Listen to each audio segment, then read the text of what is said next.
चलिए बच्चों, आज हम क्लास 12 फिजिक्स में आपको एक नया टॉपिक पढ़ा रहे हैं, जिससे आपके सामने फिगर भी बना है। और बच्चों उसके बाद यहाँ एक टॉपिक आपको मैं बता देता हूँ जो पढ़ाने वाला हूँ। ये विद्युत आवेश एक चैप्टर है, ये आपका क्लास 12th में विद्युत आवेश का जो फर्स्ट चैप्टर है उसमें मैं डेरिवेशन आपको करवा रहा हूँ। एकदम गधे हैं, जब बोल दिया मना कर रहा हूँ तो आप आवाज़ बिना किए जाएंगे नहीं। मैंने ये कहा कि विद्युत आवेश में जो चैप्टर है अच्छी स्थिति में पढ़ा चुका हूँ, यानी कि आपको एंड ऑन पोजीशन पढ़ा चुका हूँ। आज इक्वेटोरियल पढ़ा रहा हूँ आपको, जो अभी आपको फिगर में दिखने वाला है। ये देखिए, ये फिगर में आपको दिख रहा होगा, इनमें कुछ चीज़ें मैंने लिखा है। देखो जी, ऊपर कट तो नहीं रहा है, मैं देखो ऊपर कट नहीं रहा, जो वैद्युत द्विध्रुव लिखा है लाइन पूरा आ रहा है स्पष्ट, ठीक है। यहाँ देखो बच्चों, ये फिगर आपको दिख रहा होगा, फिगर दिख रहा है। इस फिगर को मैंने यहाँ बड़ा अच्छा बनाया है, लेकिन इस फिगर को हम थोड़ा अलग से समझा देते हैं। ध्यान से देखो कैसे यही समझा देते हैं। इसमें लिखा है बच्चों, एक वैद्युत द्विध्रुव AB है, जो मैं यहाँ लिखा हूँ। माना कि एक वैद्युत द्विध्रुव AB है जो एक ऐसे माध्यम में स्थित है जिसका प्रावैतांक कैपिटल K है, और जो -Q और +Q आवेशों से मिलकर के बना है, यानी जो बिंदु हमारा A है और B बच्चों, ये दो आवेशों से मिलकर के बना है। और बच्चों वैद्युत द्विध्रुव AB से एक मध्य बिंदु कैपिटल O है, मध्य बिंदु कैपिटल O है। इसके निरक्षीय स्थिति में बच्चों स्मॉल r मीटर, यहाँ r है, स्मॉल r मीटर। बॉयस आप बात करना बंद नहीं करेंगे, बाहर चले जाओ, फिर जाओ सब लोग, जाओ बॉयस बाहर जाओ, चलो जाओ भाई, हाँ जाओ, जाइए बाहर। तो मैंने कहा r दूरी पर एक बिंदु P है जिस पर वैद्युत क्षेत्र की तीव्रता ज्ञात करनी है। इसमें हमारे पास क्रमशः दो प्रकार के वैद्युत क्षेत्र की तीव्रताएं हैं, एक E1 है, एक बच्चों क्या लिखा है E2 है। यहाँ मैं आपको बना देता हूँ दोबारा, यहाँ आपको बना है E2, यहाँ कौन है भाई E2 है, इस पॉइंट पर यहाँ E1 है। अच्छा याद करना, इस पे दो घटकों में वियोजित हो रहा है, यानी जो ये लाइन ऊपर जा रही है और एक लाइन बच्चों नीचे आ रही है। ध्यान से सुनो, ये दोनों लाइन बच्चों साइन थीटा को डिनोट करता है। साइन थीटा जब अपोजिट डायरेक्शन में होंगे निरावेशित हट जाएंगे, लेकिन जो सीधी लाइन यहाँ जा रही, पैरेलल में जा रही, यहाँ कॉस थीटा यूज होगा, और कॉस थीटा एक ही दिशा में, इसलिए इसका काम यूज में आएगा। चलो एक बार फिर से बता देते हैं बच्चों, क्या बताएंगे। एक वैद्युत द्विध्रुव AB है, इसे नेक्स्ट पेज पर समझा देते हैं। ऐसे मैंने बनाया है, ध्यान से देखो। इतना गधे हैं, बार बार बोला कि इसको बंद करके जाए तो खोल के जाते हैं। चलो मैंने बताया कि बच्चों इसमें एक वैद्युत द्विध्रुव है, मतलब दो पोल हैं। जो हमारा कैपिटल AB है, वैद्युत द्विध्रुव AB है, जो -Q और +Q आवेशों से मिलकर के बना है, और इसका मध्यबिंदु बच्चों कैपिटल O है। अच्छा इसको बताना भूल गया, कोई एक ऐसे माध्यम में रखा है जिसका प्रावैतांक कैपिटल K है, और मध्यबिंदु O से निरक्षीय स्थिति में r मीटर की दूरी पर एक बिंदु P है जिस पर वैद्युत क्षेत्र की तीव्रता ज्ञात करनी है। और इसमें एक लघु अवयव की लंबाई है बच्चों स्मॉल l, यानी A से B तक की जो दूरी होगी बच्चों 2l माना जाएगा। यहाँ तक समझ में आया आप सबको। फिर उसके बाद हम लोग आगे बता लेंगे, इनका जो यहाँ से यहाँ तक की दूरी स्मॉल l है, यहाँ तक की दूरी स्मॉल l है। इसका मतलब कि इसीलिए पूरा कितना हो गया 2l हो गया है। यहाँ दो दिशाओं में चल रहा है, एक इधर है, एक बच्चों इधर चल रहा है। इधर E2 है, इधर E1 है, यहाँ कैपिटल E है। इसको आप इक्वेटोरियल मतलब चतुर्भुज के नियम से भी बनाया जा सकता है, ठीक है। समचतुर्भुज बनता है, यहाँ पर यहाँ से दो बिंदु बनते हैं। देखो कैसे, जब ये बिंदु आप बनाएंगे, ध्यान से देखो, यहाँ एक बिंदु इधर जाता है, एक बिंदु इधर है, एक बिंदु यहाँ है, और एक लाइन इधर है। यहाँ से एक लाइन बनाएंगे, दूसरी लाइन यहाँ आ जाएगा। फिर उसके बाद एक आपके हो गया चतुर्भुज, आपको यहाँ पर बन जाएगा A, यहाँ तक टच कर देंगे आपको, एक लाइन यहाँ तक, दूसरी लाइन यहाँ, तीसरी यहाँ, चौथी A वाली लाइन आप बना लेंगे डैश डैश करके। तो ठीक है, अब हम लोग यहाँ बात करते हैं नेक्स्ट पर, इसका जो डेरिवेशन है, मेन है आपका डेरिवेशन। चले हम लोग शुरू करते हैं। सबसे पहले हम लोग क्या काम करेंगे, चाहे प्लस के लिए ले लेते हैं, प्लस क्यू के लिए हमारा जो वैद्युत क्षेत्र तीव्रता है उस पर बात करेंगे, यहाँ स्मॉल एल बना लेंगे।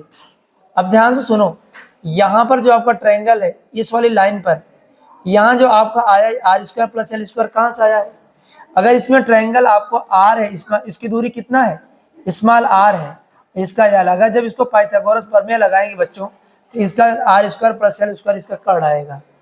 अब ध्यान से हम लोग लिखें बिंदु, नेक्स्ट पर लिखते हैं प्लस क्यू के कारण, प्लस क्यू आवेश, प्लस क्यू आवेश के कारण या आवेश पर वैद्युत क्षेत्र की तीव्रता, वैद्युत क्षेत्र की तीव्रता,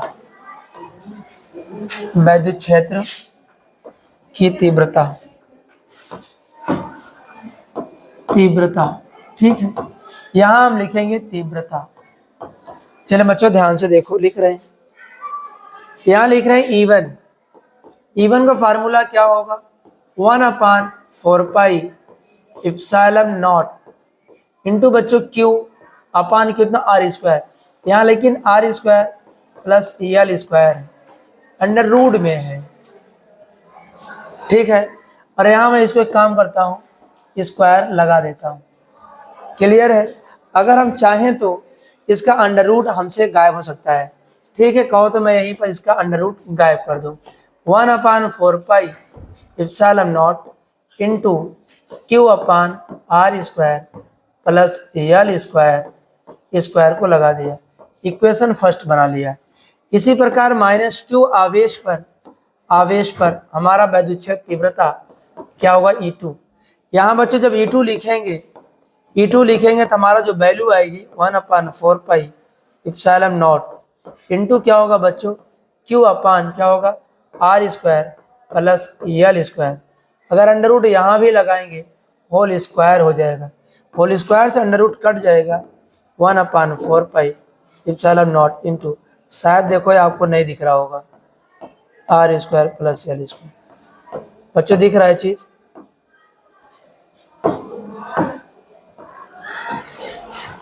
ऊपर लिख देते हैं, यहाँ E2 की वैल्यू यहाँ पर 1/4 pi epsilon naught into Q upon r square plus l square, equation कौन बना लेंगे, 2 बना लेंगे, साफ दिखाई दे रहा है।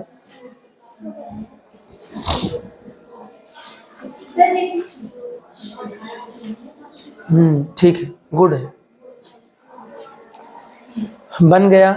यहाँ E1 और E2 की वैल्यू दोनों आपस में बराबर है, लेकिन यहाँ हम लोग एक काम कर लेते हैं, इसमें हम लोग एक हेडिंग डाल देते हैं, सम चतुर्भुज के नियम के अनुसार दोनों परिणामी तीव्रता के, आराम से इसको लेकर के दोनों में cos थीटा का प्रयोग कर लेते हैं।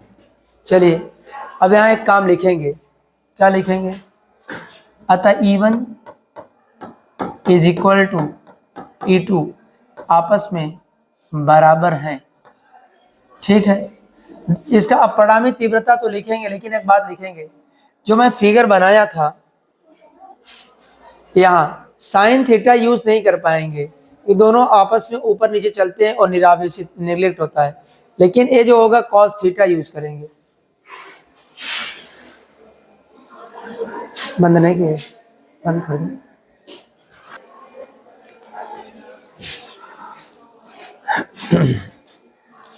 चलिए यहाँ पर हम लोग एक काम कर लेते हैं, एक फार्मूला लगा देते हैं, या बिना फार्मूले को भी सॉल्व कर सकते हैं। नेक्स्ट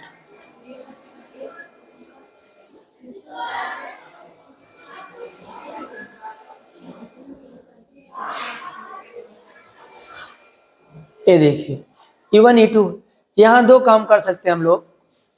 यहाँ हम लोग लिखेंगे जब हमारा E cos थीटा प्रयोग किया जाता है, यानी कि E1 cos थीटा और हमारे पास E2 cos थीटा, दोनों हम प्रयोग कर लेंगे, इसलिए अतः परिणामी तीव्रता, परिणामी तीव्रता, इसमें दो नियम लगाते हैं, मैं एक नियम आसान वाला यूज कर ले रहा हूँ। पड़ा में तीव्रता कैपिटल ई हो, पड़ा में तीव्रता ई हो, E is equal to E1 cos theta plus E2 cos theta. देखो मैं डायरेक्टली इस बात को लिख लिया, बाकी ये सम चतुर्भुज जो बनाया है यहाँ पर, ये वाला चतुर्भुज कहाँ गया, ये जो बन रहा है, जैसे हाँ आप बना देंगे डैश करके, आपको जो बनेगा उसके नियम के अकॉर्डिंग भी फार्मूला आ सकता है, लेकिन फिलहाल हम एक काम ही कर लेते हैं, डायरेक्ट अपने इजी बनाता है, बच्चों को समझ में आ जाए। अब आराम से देखो, E1 की E2 की जगह पर हम E1 भी लिख सकते हैं कि नहीं। अगर हम E1 की जगह पर E2 की जगह पर क्या लिख लें, E1 cos थीटा, और E2 की जगह पर अगर मैं लिख दूं E1 cos थीटा लिख सकता हूं, क्योंकि दोनों की वैल्यू बराबर था। तो एक दिन हमें क्या मिलेगा, E बराबर 2 E1 cos थीटा। क्लियर है, देखो पूर्व में दिख रहा है नहीं यहाँ पर, ये वाला अक्षर 2 E1 cos थीटा, ठीक है गुड। नेक्स्ट पेज पर यहाँ पर इसको क्या लिख दिया था, वो जो लिखवाया गया था डेफिनेशन में, चलते हम लोग इसको मिटा देते, यहाँ समझा रहा। चले अब बच्चों हमें क्या मिला है, कैपिटल E बराबर 2 E1 cos थीटा। अब बच्चों हम लोग वहां से E1 की वैल्यू उठा के रख लेते हैं, E1 की वैल्यू उठा के रख लेते हैं 2। E1 की वैल्यू कितना है बच्चों, 1/4 पाई एप्सिलॉन नॉट इंटू क्या था हमारे पास, Q/R स्क्वायर प्लस L का स्क्वायर। क्लियर है, ये हमें मिला है, और यहाँ हमारे पास इंटू में कौन है, cos थीटा। एक बात बता देते बच्चों, cos थीटा की वैल्यू रखना है, मैंने ऐसे ही फिगर बनाया था, यहाँ पर स्मॉल r है, स्मॉल l है, O और यहाँ पर आपको B मान लेते हैं, यहाँ P था। अब इन दोनों को मैंने निकाला था क्या, R square plus L square, बहुत आराम बता रहे हैं। अब अगर cos थीटा होता है बच्चों लाल बटे कक्का से, इंग्लिश वाले बच्चे ध्यान से सुन लेंगे, यहाँ एक प्रॉब्लम है, यहाँ आप लम बटे कर्ण लिखेंगे तो ये भारत पाकिस्तान होता है ना, BB अपान, यहाँ लम बटे कर्ण लिखेंगे, यहाँ आपका P B और आ जाएगा आपका P, यहाँ आपका H यहाँ B, इंग्लिश वाले बच्चों के लिए। ये मतलब साइन अपान कोसेक, कॉस अपान आधार बटे कर्ण होता है, यहाँ आपका बेस अपान हाइपोटेनस होता है, इसलिए यहाँ cos थीटा की जो वैल्यू हम निकालेंगे बच्चों आधार बटे कर्ण होता है, आधार हमारा A है और कर्ण हमारा A है, यानी अगर हम ये बात कर लें cos थीटा की जो वैल्यू होगी बच्चों, क्या लिखेंगे, आधार L अपान क्या होगा, अंडर रूट के ऊपर R स्क्वायर, बच्चों क्या हो जाएगा, L स्क्वायर। समझ बातें आई, ए उठा के यहाँ रख दूंगा, ध्यान से देखो, E इज इक्वल टू बच्चों 2 लिखेंगे इंटू में 1/4 पाई एप्सिलॉन नॉट इंटू बच्चों क्या हो जाएगा Q, R स्क्वायर जैसे था L स्क्वायर जैसे था लिख लेते हैं, और इंटू में हमें cos थीटा की जगह पर इनकी वैल्यू हम लोग उठा के रख लेंगे, L अपान कितना, यहाँ चूंकि इस बात को भी लिख लेंगे हम लोग यहाँ पर। अब हम लोग लिख लेते हैं अंडर रूट के अंदर R square plus L square. Clear है, क्लियर चल पा रहा है भाई, हो गया।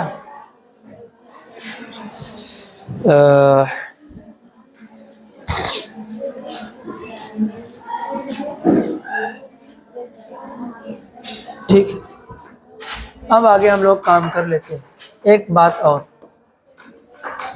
क्या बात करेंगे, 2Q, एक मिनट, एक नया काम कर लेते हैं, आपको समझा दे रहे हैं।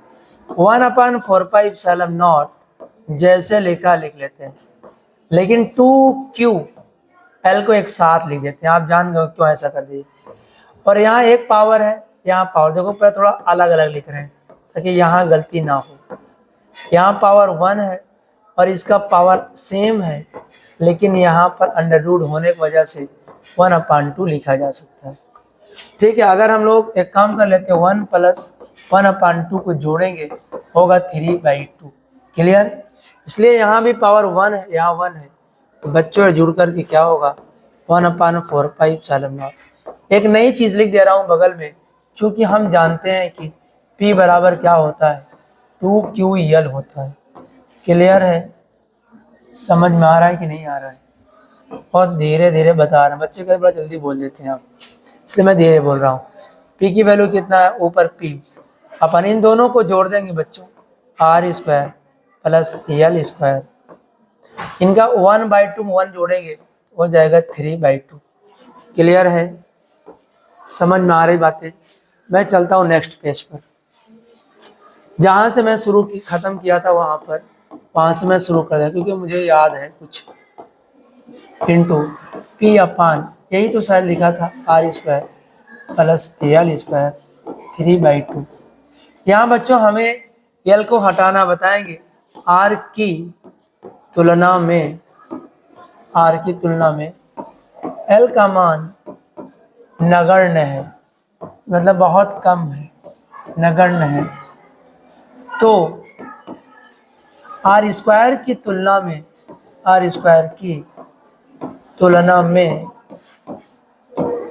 भी L² नगण्य होगा। ठीक है, इतना आप लिख करके आगे बढ़ लेंगे, नगण्य है। इसलिए बच्चों अब L² को मैं काम कर दूंगा, इसका मतलब L की जगह पर मैं क्या कर दूंगा 0। आ जाओ बच्चों नीचे लिखो, is equal to 1/4πε0 into P upon बच्चों L गायब हो जाएगा, R² बचा, और ऊपर कितना है 3/2 है, 2 से 2 कट जाएगा। बच्चों देख लो, फार्मूला यही लाना था, 1/4πε0 P/R³। प्रूफ कर लो बच्चों, यही हमें प्रूफ करना था। क्लियर है? ये मुझे प्रूव करना था। इक्वेटोरियल के लिए, निरक्षीय स्थिति के लिए हमारा फार्मूला बच्चों ये वाला आ चुका है। क्लियर है?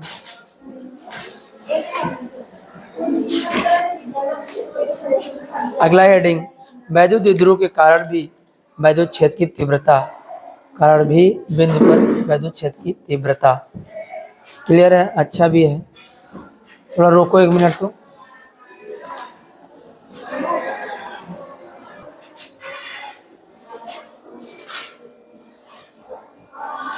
देखिए बच्चों, यहाँ से शुरू किया गया है, मैंने पूरा समझाया कि माना कि एक वैद्युत द्विध्रुव AB है जो एक ऐसे माध्यम में रखा है जिसका प्रभावितांक कैपिटल K है, और A-Q और +Q आवेशों से मिलकर के बना है।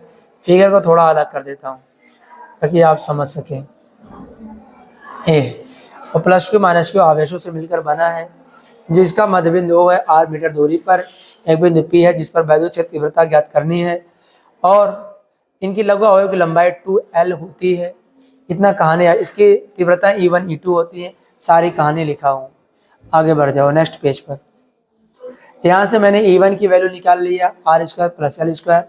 मैंने E2 के लिए बच्चों सेम है, क्योंकि E1 और E2 दोनों बराबर सेम थे। इन दोनों इक्वेशन को मैंने E1 E2 बना लिया। यहाँ मैंने इसका पढ़ा में तीव्रता क्या होगी, दोनों के E1 प्लस E2 होगा, जो मैं E1 cos थीटा और E2 cos थीटा लिखना पड़ेगा। E1 और E2 cos थीटा लिखा, और हमने E1 E2 की जगह पर, यहाँ देखो E2 की जगह पर हम यहाँ से समीकरण 3 से E2 की जगह पर हमने क्या लिख सकते हैं, E1 लिख दिया और 2 E1 cos थीटा बन गया। बहुत आसान मेथड है उसकी। उसके बाद नेक्स्ट पेज पर ये 2 E1 की वैल्यू लिख दिया, उसके बाद cos थीटा की वैल्यू आपको सामने दिखाया। वैल्यू रखने बाद 2 यहाँ था, Q यहाँ था, L यहाँ था, 2QL, और P बराबर 2QL होता है। आराम से P लिख लिया, और L को हमें गायब करना है, इसका 1/2 को जोड़ दिया, 3/2 आ गया। नेक्स्ट पेज पर। क्लियर है? समझ में आया? फिर P की जगह पे 2 से 2 काट दिया, आंसर हो गया। ठीक है, बेस्ट ऑफ लक।